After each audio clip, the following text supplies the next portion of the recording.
welcome to another episode of Profit Made Simple. Now, this one is a little different. I'm on my Pat Malone. It is a solo episode, and I'm very excited to share this topic. The fitness industry is ever changing. It's dynamic. It's evolving. It's one of the things I love most about it.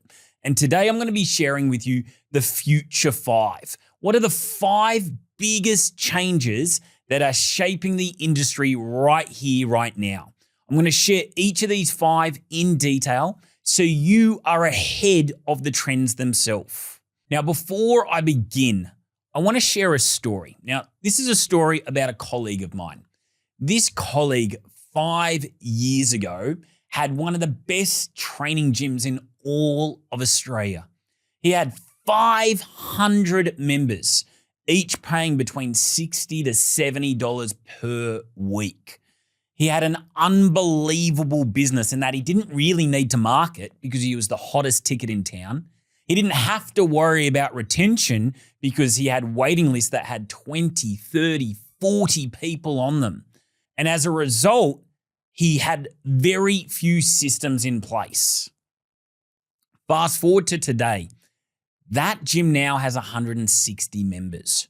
So what changed in the last 5 years where he went from 500 members to 160 members? And mind you, he is marketing better than he's ever marketed. He has retention systems that are world-class, and yet he's fighting to hold on to that 160. Well, the biggest thing that changed was the market itself. And if we don't move ahead with these changes, then we are going to be left behind. There are countless examples in our industry of businesses that were successful that are no longer. And I don't want you to be one of them.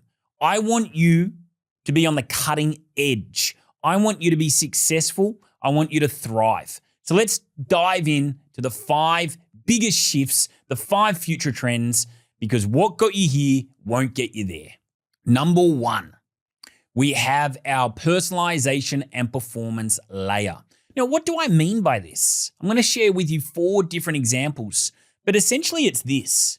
People just don't want to be another number.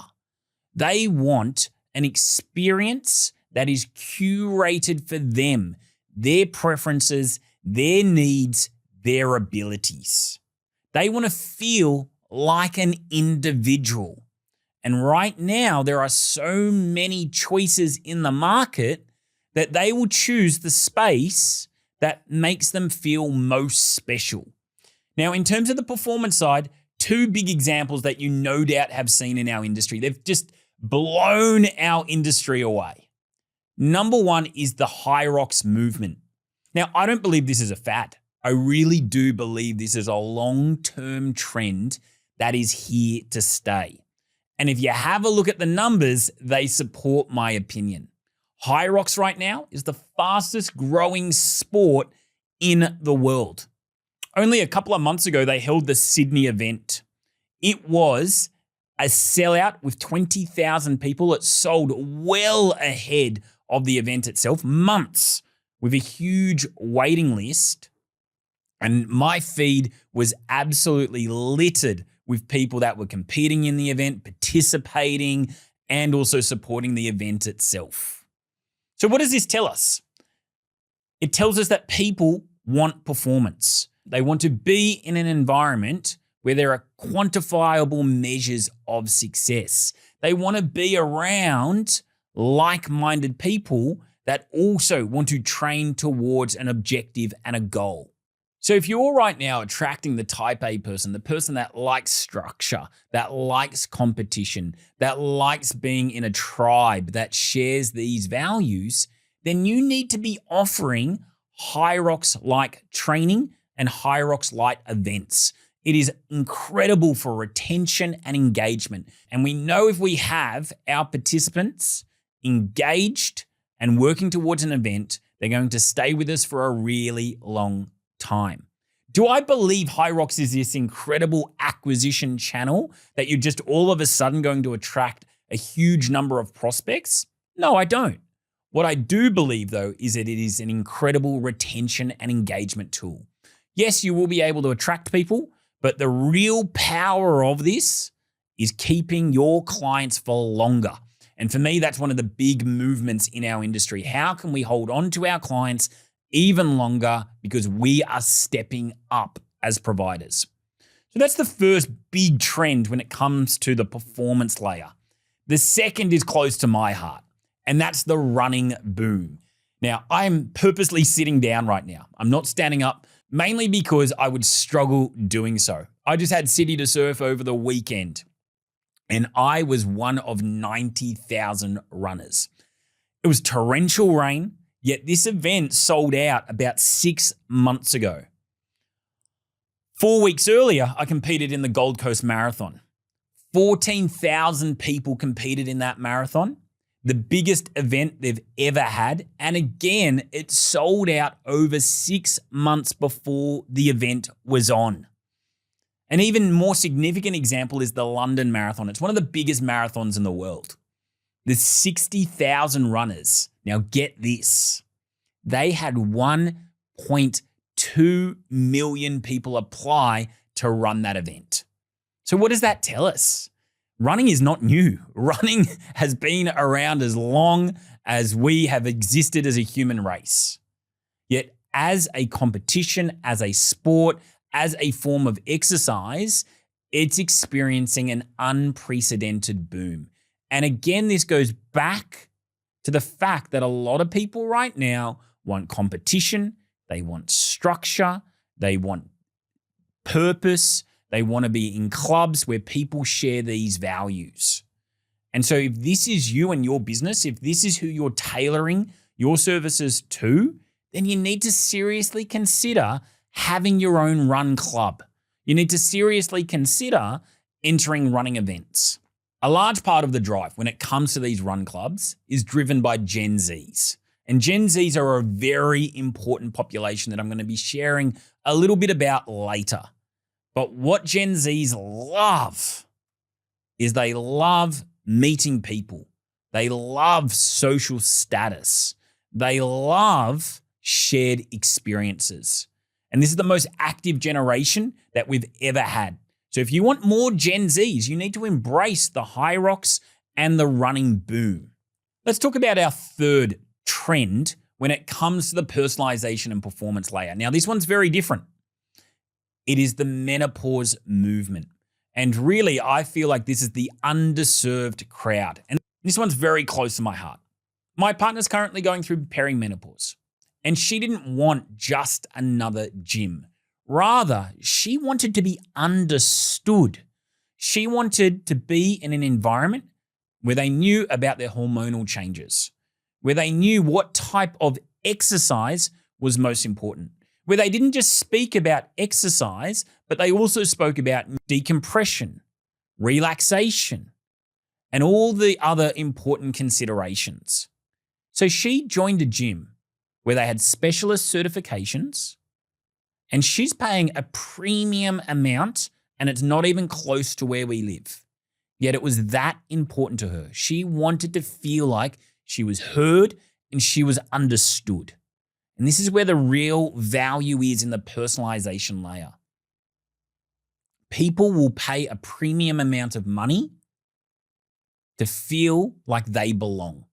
And this really supports having a well-defined niche and committing to it.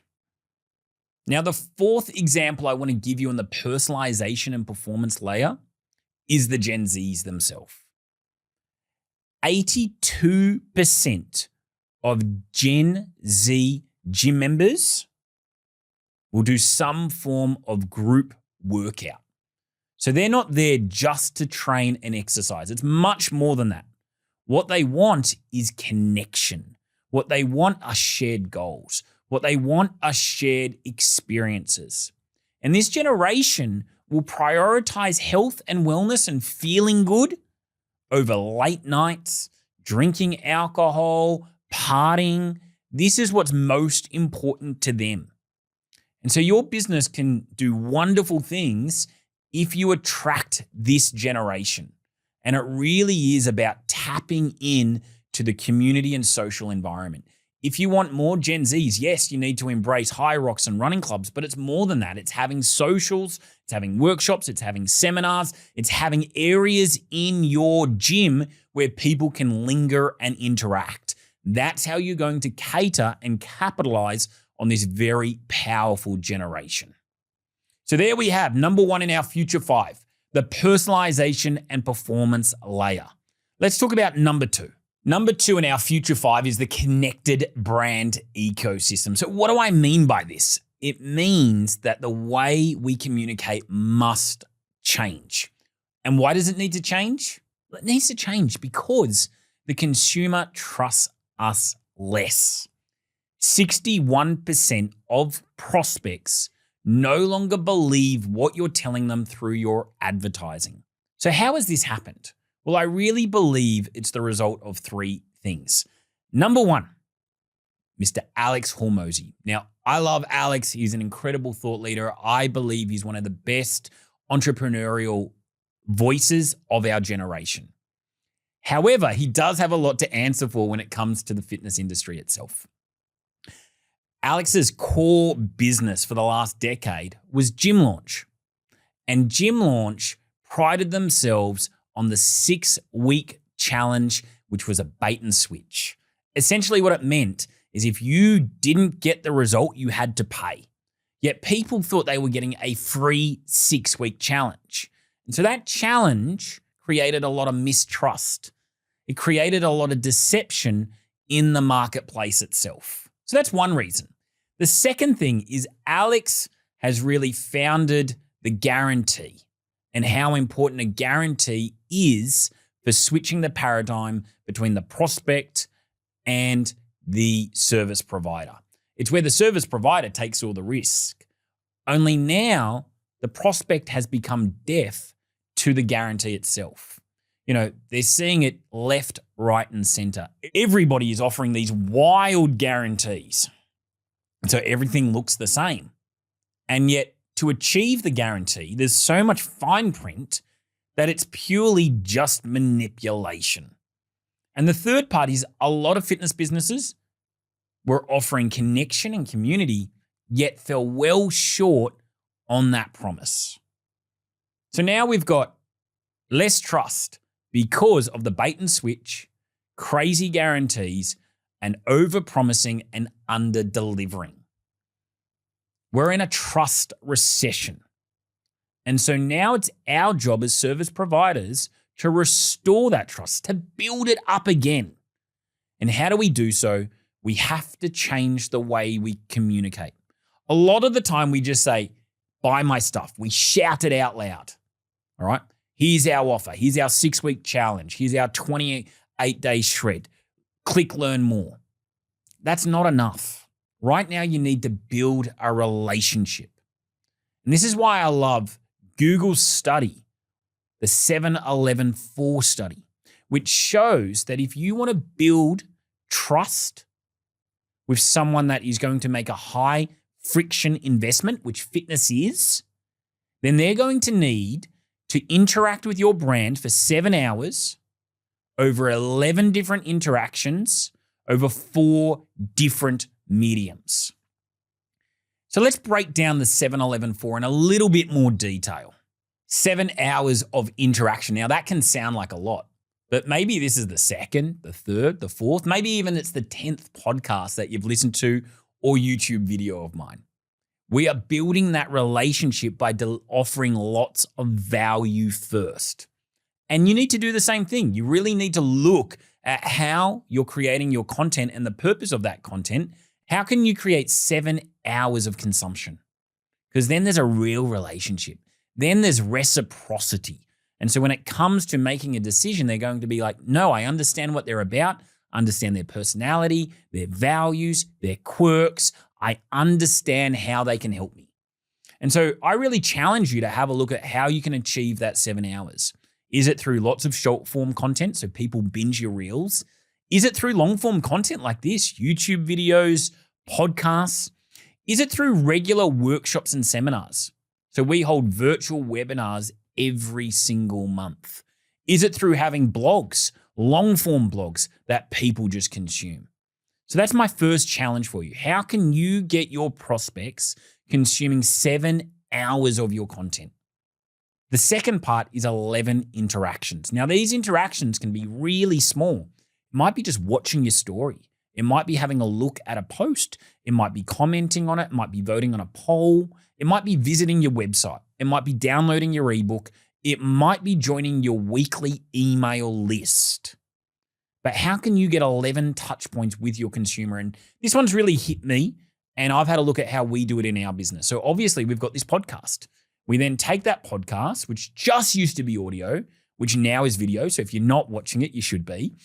We then take the long form, we put it into short form. I then do at least 2 emails every single week, one sharing the podcast, and then I've got my Friday 5.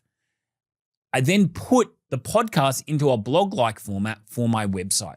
And so now we're creating all these assets to get those 11 touch points and to generate those 7 hours. And then the third one is 4 different mediums. And so your medium might be face-to-face in the gym itself. It might be actually doing some local networking. Maybe it's Chamber of Commerce, BNI. Maybe it's getting involved with your local sporting clubs. And then you've obviously got your digital places as well. So it could be on Instagram, Facebook, maybe TikTok, or your website. And so the 7-11-4 model is a terrific framework for regenerating that trust, for creating a relationship with substance. Is it much harder? Absolutely.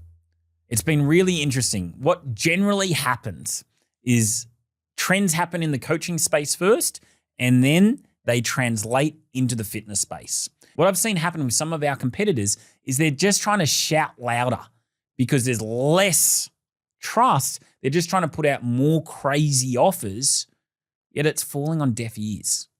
The people that are doing well, they're having to prepare long-form content. They're having to invest in a long-term relationship, and they're playing a game that is much longer but will generate far greater rewards. So it's no longer about who can shout the loudest, but it's who can create the deepest, most meaningful relationship.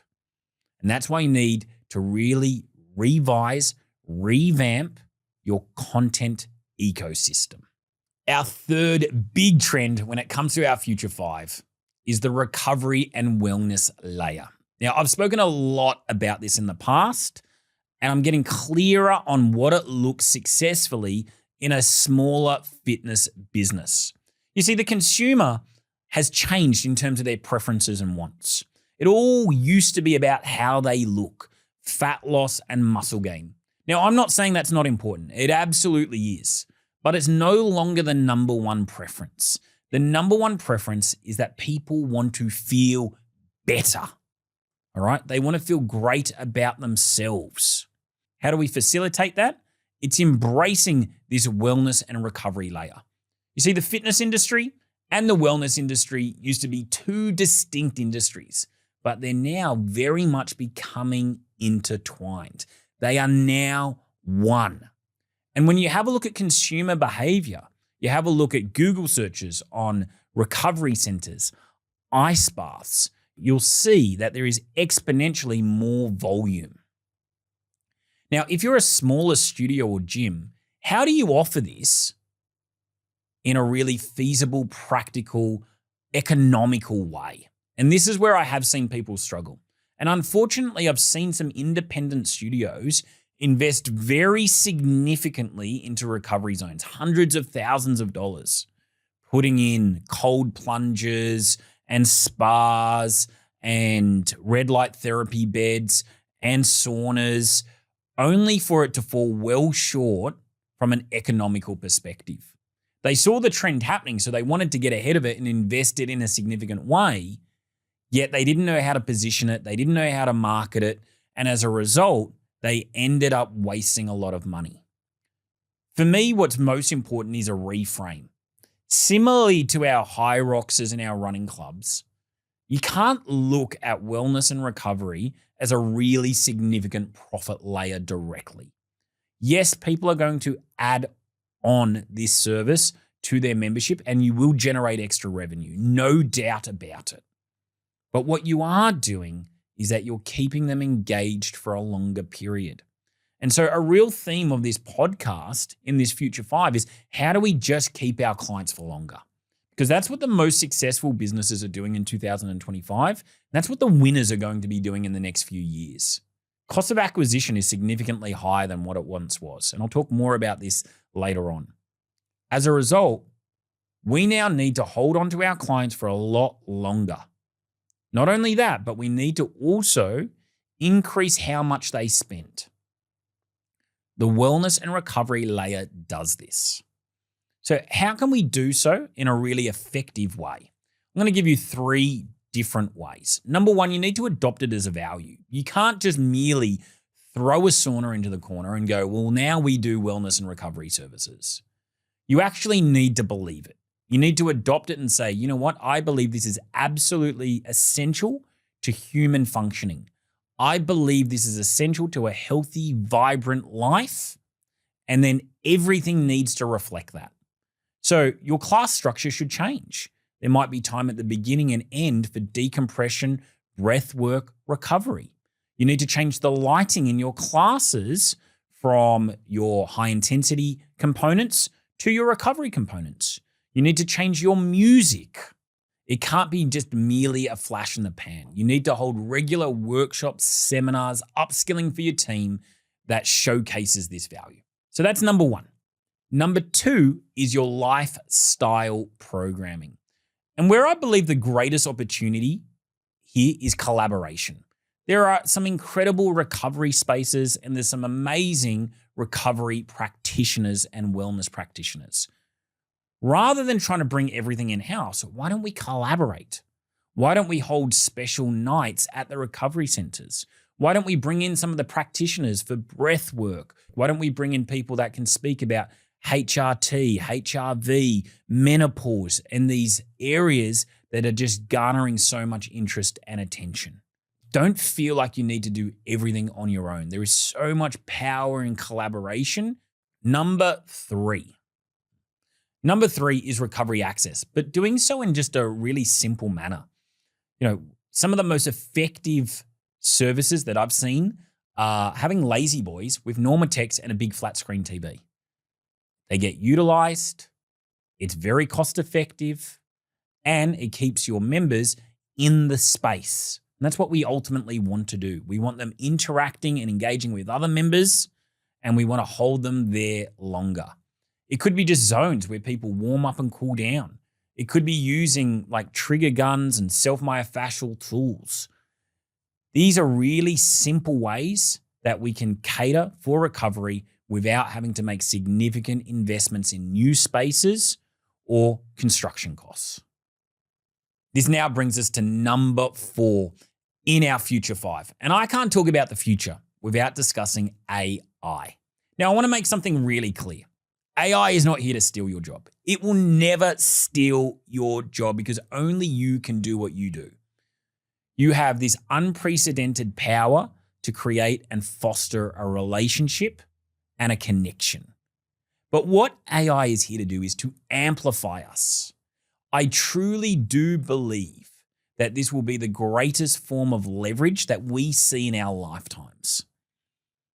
10 years ago, it was all about global outsourcing. Well, in 2025, it's about AI and how can we use that to our advantage.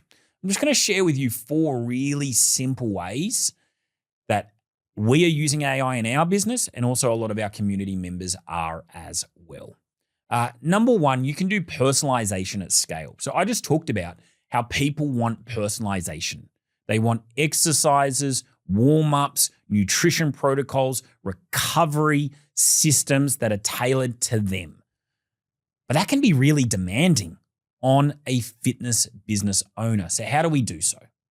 We can utilize AI to create personal programs and protocols. I love creating custom GPTs right now. And you can create your own custom GPT from a couple of different perspectives. Let's just say that you want to create a programming GPT. What you'd do is you'd have to spend probably a good 6 to 8 hours informing and educating this GPT. You'd need to give it a list of all your equipment, your space. You'd need to talk about your programming philosophies and principles. You'd then need to feed it lots of examples of how you have programmed in the past. But then what you could simply do is just photograph your client's last program or upload it as a digital file and say, hey, create a new program with some, appropriate prompts. I want to have, 10% progression on the weights in this next program. I want to have 20% difference in terms of the exercises or the movements themselves. Really simple way. Similarly, you could do the same with your own custom nutrition GPT. So we can do personalization at scale, and you could even get them to use it. You could create a custom nutrition GPT that then they can ask questions for too. What can I have for breakfast that gives me X, Y, and Z that follows your protocols? So that's number one. Number two, let's talk about it from a content perspective. Now, I've done 2 really significant trainings with our community, and they've created their own content wizard. AI is not there to write your content. It is there to accelerate your content production and also improve the quality at the same time. So we have a very simple rule. It's the 10-80-10 rule. So you may have heard that before. It comes from Dan Martell's book, Buy Back Time. But in this context, this is how it works. The first 10% is our ideation of the content itself. It's our thought leadership.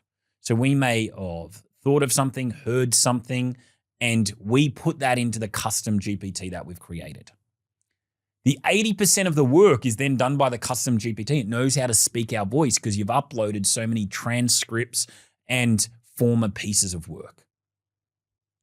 Then you've got that piece of content, and the last 10% is you refining it, giving your examples, making sure that it's got your language, making sure that we remove the typical chat GPT produced like content, like the N hyphens, M hyphens, dashes, the Zs in the spelling. The 10-80-10 rule allows you to create quality content at scale.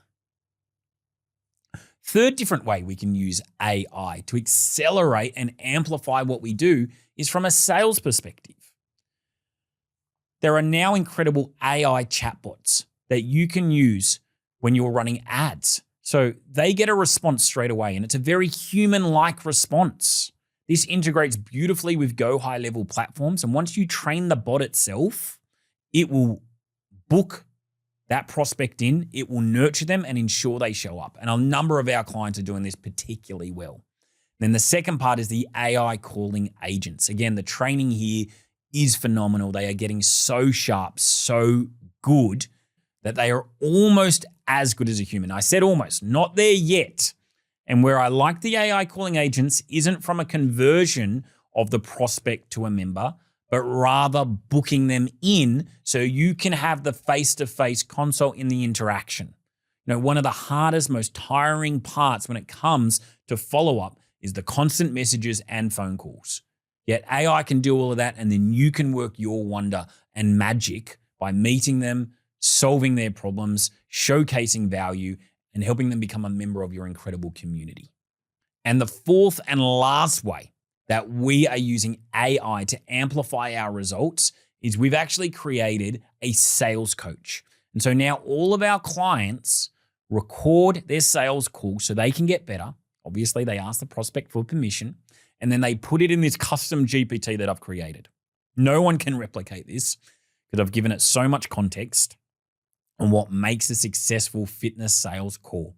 And then they get a score for every component of the sales conversation and an overall score. They get where they can improve and what they did well. And so now they're becoming absolute Jedis from a sales perspective. So there's just 4 very simple ways that AI can amplify your impact. And now we come to our 5th and last point in our future 5. And this is the profit per member model. Now, in the example I shared at the start of today's episode, I talked about a colleague of mine who had 500 members, now has 160. You see, This is an all too common scenario. This isn't just one colleague. This is a number of colleagues. What has essentially happened in the last 5 years is that the middle market has been squeezed. The traditional model used to be get to 200, 250 group training members paying you anywhere between kind of $50 to $70 a week. You did that and you had a really good business. But right now, that market is saturated. You've got the big franchises such as BFT, F45, The Yard, Fitstock. You've got all your countless independents, and it's just getting squeezed because the barrier to entry into the market is pretty low. And so now people are trying to play that game, and it's a hard game to win at. I talked about cost of acquisition getting more expensive. Well, that's the premise that it works on. Yeah, you have a look at statistics. It now costs me 2 to 3 times more than it did 5 years ago to acquire a new client. So if it cost me $100 5 years ago, it's going to cost me between $200 to $300 now.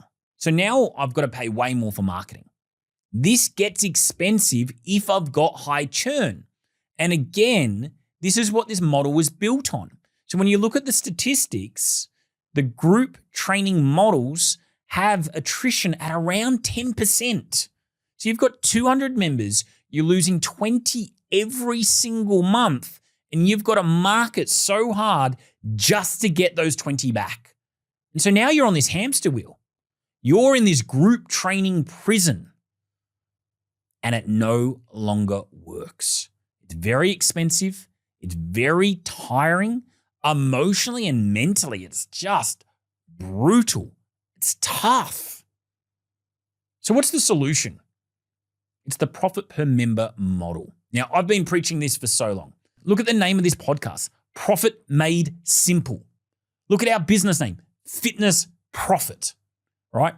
Revenue feeds the ego, profit feeds the family. What we want to do is we want to keep our clients longer and we want to have them spending more. Couple of key statistics here. 7 times easier to sell to my current clients than it is new clients. Number 1, it's 9 times more cost effective to hold on to my current client than get a new client. So why don't I just deliver an incredible service, charge accordingly, get them amazing results, add in multiple layers, and therefore make a greater yield and have a significantly greater lifetime client value. Again, statistics support this. Studios and boutiques that offer wellness, recovery, semi-private, nutrition coaching make 2 to 4 times more profit than the group training facilities. Having 150 members that are spending anywhere between $100 to $200 a week puts you in the top 10% of all the studios worldwide. Yet we continue to play this losing game. So we need to shift. It can't be a game of just acquisition. It's now a game of retention. It can't be a game of just charging what everybody else does. Now needs to be a game of attracting premium clients that will pay you well for a long period of time. We've got clients in our community that are now doing 7 figures by switching this model. Did it happen overnight? Absolutely not. But they are making more profit than they've ever made. They have less clients, so it's also far easier to manage, and the relationships are far deeper. So right now, if you're listening to this and you're just struggling to make ends meet, you're struggling mentally just to get yourself up every Monday to go and get that 20 new clients just to cover what you've lost, know that there's a better way.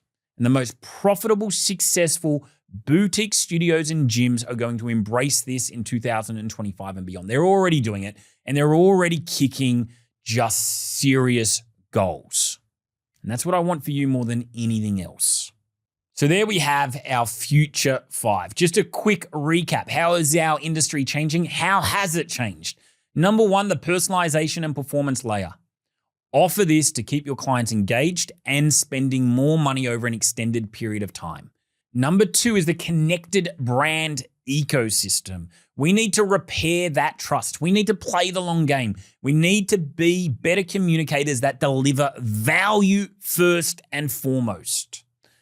Number 3 is the wellness and recovery layer. Consumer preferences have changed. Are we changing what we're delivering and how we're delivering it? Number 4 is the rise of AI. AI is the amplifier, not the replacement. Leverage it to make sales, marketing, personalization easier. And number 5 is the profit per member model. Start thinking high touch, low churn. Start thinking multiple purchases, long retention, and engagement. When you do so, you're going to have a far more profitable facility that changes more lives. Now, if you got value from today's episode, if you got some ahas, if you got some things that you've got to work on to improve your business, then I'd love for you to just give me a like. I'd love for you to subscribe, and I'd love for you to comment on whatever platform you're on. This podcast exists to serve. It exists to deliver value, and I hope I've been successful in doing that today. Thank you so much for listening and watching.